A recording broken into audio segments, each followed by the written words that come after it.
koko umwuka byaramwe afite ikihe kibazo. hari igihe umuntu akubwira ikintu ukavuga si uyu muntu turaturanye dusanzwe Turagabana tuziranye mu isambu. buzima busanzwe, uyu muntu dupfuye iki? ibintu birimo ubugome sha by'ubugome ukumirwa fasi y'umuntu ko afite ubugome buri no mu misokoro kandi sha mwarahuriye hano ku mihanda n'ahandi hantu muziranye ariko Cyane. akakubikamo ikijambo kavuga ati ndapfuye koko Abantu bararakaye.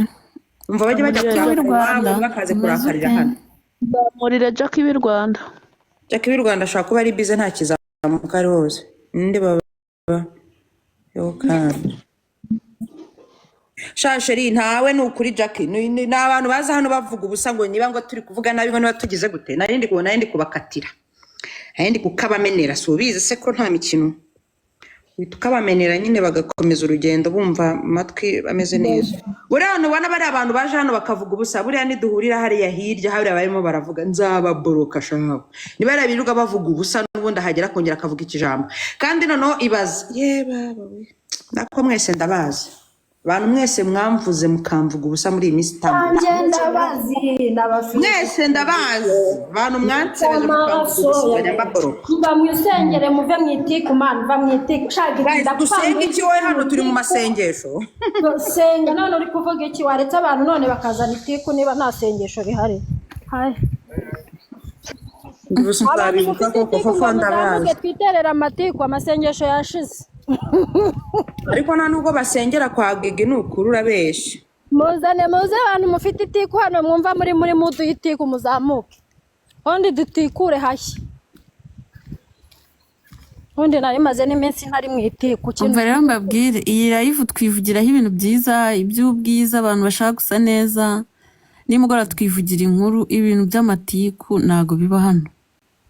byose hano birahaba ngwino byose hano we nta tiku riba hano Amatiku hano ntago ndahayumva. nta matiku aba hano ntubeshya abantu kandi ariryo rihari kandi ariryo ndimo kumva oya ntago kariya nta kari gaciyemo ko umuntu wari utudisitabinze muri comment ariko nta matiku aba hano abantu nayo abakenewe uzi ko hari igihe kigera umuntu ukumva ukeneye nk'itiku wajya ujya gutikura n'umuturanyi wawe mu gitanda witwa umugabo wawe kumufite oya nta tiku agira nicyo kibazo wajya ugenda ukamubikamo nk'inshi ukamubwira ati we n'umusaza atinya nyina sha hari umuntu ubyuka yikunguje akigira inkunguzi ngo arashaka abantu ngo arashaka ibibazo ngo I want problems always akaza kuri TikTok kandi umugabo mubana nturi kujya kumwikunguza wajya ukikunguza kuri uwo mugabo akabanza akakumbikiramo iki niba ushaka amatiku umuntu uba ushaka ibibazo ageze kwa Gigi akwereke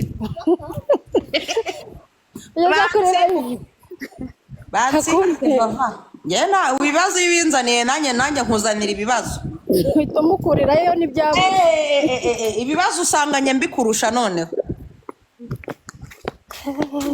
twubahana guys noneho n'ikindi kintu ngiye niyamye abantu muza hano ngiye kubiyama ku mugaragaro abantu muza hano ndabiyamye kuzajya mumbwira mugeni cyangwa mumbwira ibintu byabereye kwa mugeni ntago mugeni ngewe ntago ndi umukozi w'Imana mugeni ni umukozi w'Imana ibintu biba byabereye kwa mugeni mujye mubirekerayo nafungura live mugende mumbwire abafite ikimenyetso ibintu byo kuza kumbwira ngo mugeni disi mugeni dati mugeni mujye mumusimbuka ntago aba ari hano Gigi waretse mugeni akiruhukira neza mumureke nibyo nanjye ndimo ndavuga nyine bajye bansimbuka bakajya ntibazongere gasopo sukutu agatopiki ngo twivugire ako sweetheart yabaye ikiwe katakivuga sweetheart cyo yarataryamye uragukora iki sha ambwira ikintu uriho uko narinsinziriye ko nkangutse Gigi yavuga wowe ugira ibitotsi njyewe nibyo nari mfite biraguruka murimo kuvuga ibintu by'intuzo byo kwa mugeni nuko ndakanguka ariko narinsinziriye naraye ijoro rega hateyemo M23 ariko reka mbabaze kano kantu TikTok n'ibihemba abantu barara amajoro yazaduhereyeho ko tutagisinzira izamihembe pe kuko ndakora. Sheri noneho uzi guhostinga ijoro ryose ukageza saa 10 za mu gitondo ukaryamaho iminota mike saa 3 bakaba baraguhamagaye n'ahandi ukaburagiye.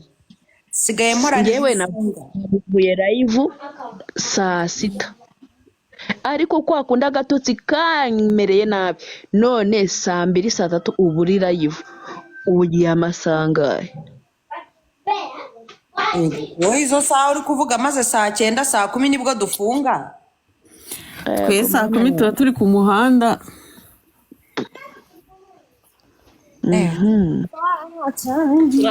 none se murara kuri live burya N'ubu turayirara ahubwo turabararitse. ahubwo ngewe kansinzireho mu kanya kugira ngo duhuze meze neza. Turabararitse uyu munsi naraye numvise story nakangukaga numva abantu mwese mwatembagaye mwashwanyutse hari abantu barenga 100 bose bari kumva story. Bava hasigaye hashya nijoro. uzi ko ibyo bintu twaraye dushwanyaguje sinatunga. TikTok abantu bakiharaye nibwo twarara. Mwamushwanyaguje se? wa sinatunga. Ngo iki? Twamukaranguye ku pano. ariko gi Twaraye tumukaranze nijoro. ntago nijoro byari biryoshye nk'ejo bundi. Sheri nijoro impamvu byatinze nuko mami yaje ahavugira igihe kirekire abantu benshi ntabwo baba bakunda ibintu nyine byo gusenga. Muri kuvanga amasaka umwe ari kwatunga undi ari kwa mame muvuge ikintu kimwe. Ni ibiki murimo kuvuga? Oya nuko Kiza yaravuze ko nijoro bitari bimeze neza hano twatangiye dutinze niyo mpamvu. Oya Kiza ntabwo ari kumenya aho byabereye iwanjye nijoro twamukaranguye turamushiririza ku pano. Yarahari se? Mwena se yarahari? Yarahari muri commentaire ninde wamuzamura? Yarahari muri commentaire ari gutukanira muri commentaire. Hano mwararakaye muri iyi minsi ndakurahiye. Nakwambiye.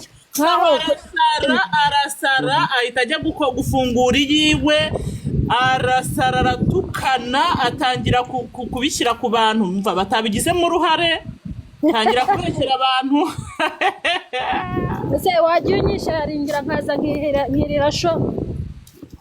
Hari abantu barenga 100 nijoro. Bigera nimugoroba sinkijya. Ariko guys inyanga Rwanda zimaze gushyira umupira hasi byararangiye. Zaracecetse izacitse intege kabisa byararangiye. Ntabwo ari bose uwitwa Mukankiko we witwa Manzi we kamejeje n'uwo witwa Manzi bariya batipe bombi bavuga Mukankiko arambona gahamuka yaramburotse. Kanyiko ni umusazi wigendera ku muhanda mu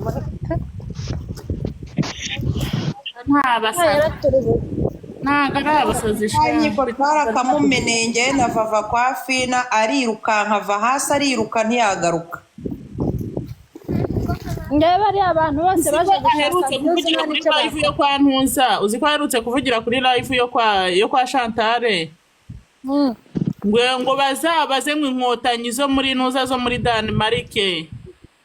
Ngo ntago ngo ubu rero ngo hasigaye noneho ngo inkotanyi zo mu Busuwisi. Ngo nazo ngo arashije ajye kuzirega.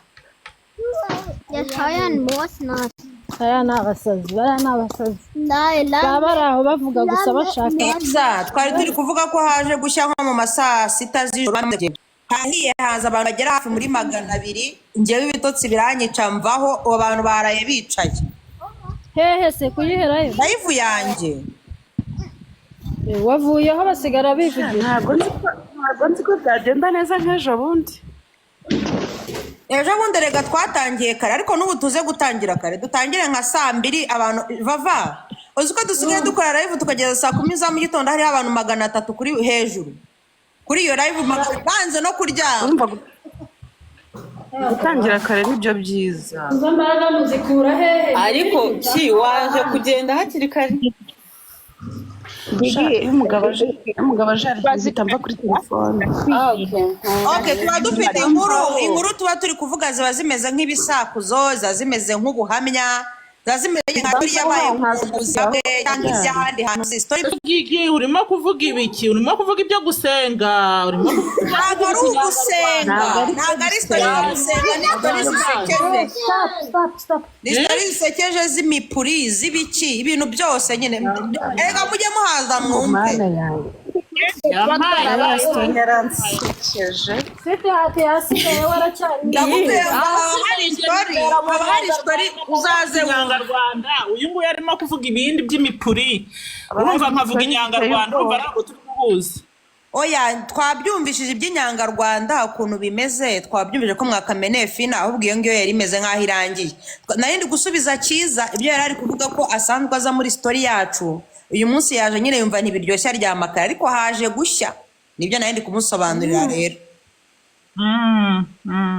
haje gushya nijoro kabisa ko by'abantu bakumiza mu gitondo tangira karesha hahiye mana yanjye yesu we umva harashya haba hari abantu nka magana abandika muri komenti abagira gutya umva rero iriho abantu 300 haba hatahiye hano igintesha umutwe mana yanjye nta connection ntaki ariko ejo bundi nko kuri kubivugaho harahi ariko mbega guseka naryamye imbavu ziri kuntu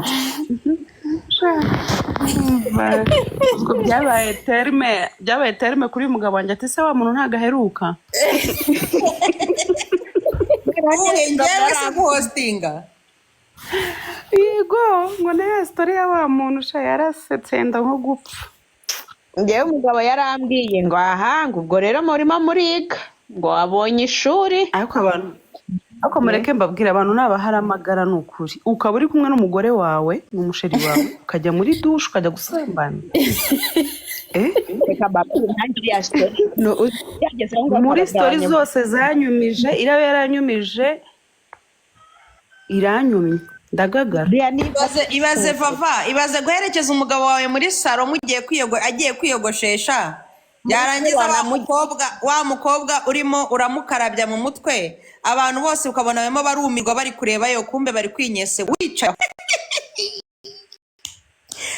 ugahaguruka ukajya kureba ibyo abandi bantu barangari ugasanga uri kwinyura we tekereza ugasanga umugabo yambaye ubusa imyenda yose yayikuyemo ayiwe umukobwa yari yaramuroze umugabo kuko ntago ruri ari urukundo kandi nta nubwo ari n'ubwa mbere rata bero ntabwo byari ubwa mbere ko ntabwo wagera ahantu bwa mbere ngo ugende wambura imyenda mugira ibyo mukora ahubwo agira imyenda wagiye kwiyogoshesha we muri salo ahubwo abakobwa b'iki gihe we bagira imiti we umva ntago yakubwiye yahise avuga ukundi kuntu yamusize muri sauna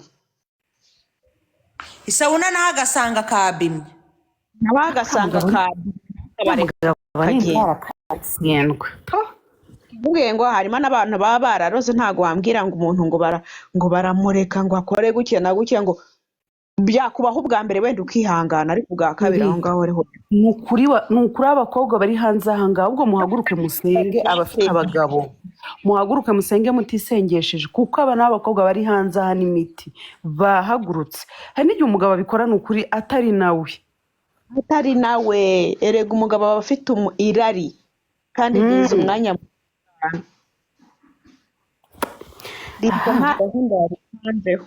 noneho nyashi zisigaye ziriho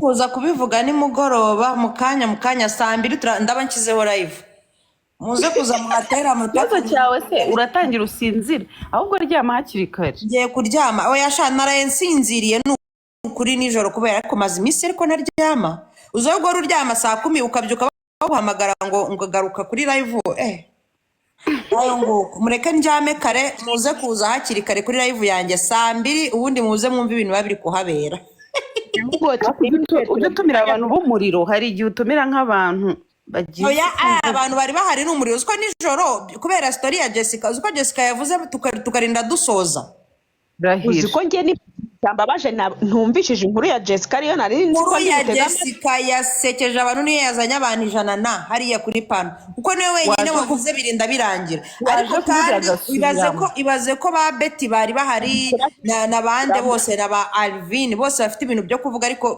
bose bacecetse avuga ngo tuzabivuga ejo reka twumve ibya Jessica niyo basoreje waje kumbwira amubwire agasubiramo. ye inkuru ya Jessica ko ari ndende ko yamaze amasaha nk'atandatu oya Rahira. aze gusubira kuri kandi nanjye hari ibyo ntumvishe ko nanjye nahise nsinzi ariko uyu munsi ngiye kuryama kare 2:00 ndaba nshyizeho live neza nipamse meze neza nta kibazo. Abantu mutarafolowinga ni mu following kugira ngo ninza gushyiraho iyo live muze kuba muhari muraza guseka murumirwa. Gigi nako Vava ese we duheruka gufollowinga na ryari ndumiwe waje uri mushyashya rega ntabwo uri wa wundi tuzi wa mbere. nyihera follow back rero yaje ari sweetheart ntabwo nkiri Nancy Nancy yagiye hewe muhumbuye Nancy wake cyane ukuri ariko Imana nkumbuye nkumbuye wa Nancy wa kera Vava wa Nancy nkumbuye Nancy sweetheart uyu ntabwo muzi sinzi yaje ari uwundi nimumbonera Nancy muzamubwire ko mukumbuye. Nancy rwose ntabwo nzi iyo yagiye ubu ngubu hari sweetheart Gigi hano bari gusaba ngo uzajye utangira 9:00. ego mana yanjye 9:00 ubwo n'ukuntu dukesha tukageza 12:01 ubwo twabishobora. followinga back following nawe mushaka kuzajya mwumva ahantu hahiye mujye muza dusigaye hanashya no kurusha kwa Godfather mwirwa mwirukira dusigaye tukurusha n'abantu. sharinga sweetheart ujye sharinga mwana ndanirire sho Akumva bari gushyiramo abantu umva bafite inkuru zahatari. reka nze nkuforoinge back sharinga Ahubwo uriya mwana Vava nako Gigi uriya mwana Isimbi njye numvaga ntazi ibyo ari kuvuga. Isimbi buranda mwibukara Isimbi Ntabwo byari biryoshye wumvaga bitaryoshye. uzi impamvu Simbi bitari ndetse kandi impamvu bitari biryoshye nuko atari umugabo we. Noneho muravuga Isimbi Isimbi azi no kuba ari inkuru mwihorere mu musimbuke Isimbi yego se ego mana yanjye ariko se waduteye inkuru ndende we inkuru nk'eshatu zose muravuga Isimbi w'umudandaza n'agarase cyangwa oya ntabwo ari ubizi. Gigi wewe urimo uravuga wa wundi watubwiye ukuntu yabaye inyeshyamba yagiye ku ishuri bakanga ko yinjira ntabwo ari we turi kuvuga uriya wavuze ukuntu yasanze umugabo asambanira muri dushe. ni ukuri njye numvaga bitaryoshye ibintu ari kuvuga kuko n'abantu baramujaje bakamubwira ati se uwo muntu ni umugabo wawe mwarasezeranye. ntabwo ari we sheri. umwanya umwe akavuga ati ari inshuti yanjye umwanya umwe ngo ati namujyanaga iwacu ntabwo Isimbi wuhe wavuze iyihe nkuru uri kubyitiranya nyamara ntabwo Isimbi ariwe wavuze ko yaherekeje umugabo we. Isimbi si wa wundi watubwiye inkuru y'umwana y'umuntu waguye ku mupuri. Yego noneho wa wundi w'umugabo we yaherekeje muri ntuze kwiyogoshesha ntabwo ari Isimbi. ntabwo ari Isimbi. Isimbi yaduhaye inkuru y'umuntu waguye hejuru ni umukazi ni we ni iki banza ari umukazi niwe. ahubwo yaratubwiye n'ukuntu abavandimwe barwanye bamuzira. yatubwiye inkuru ya Alvine ubyo iyo ni inkuru ya Alvine. Guys mureke rero njyewe ndagiye ndananiwe ngiye kuryama ndashyiraho live 2:00 muze 2:00 tuhatwike. Umuntu mushaka kumva ibintu biba byahabereye mu following muze ninshyiraho live muze kubibona. Sawa sheri. Bye guys, thank you for coming. Welcome.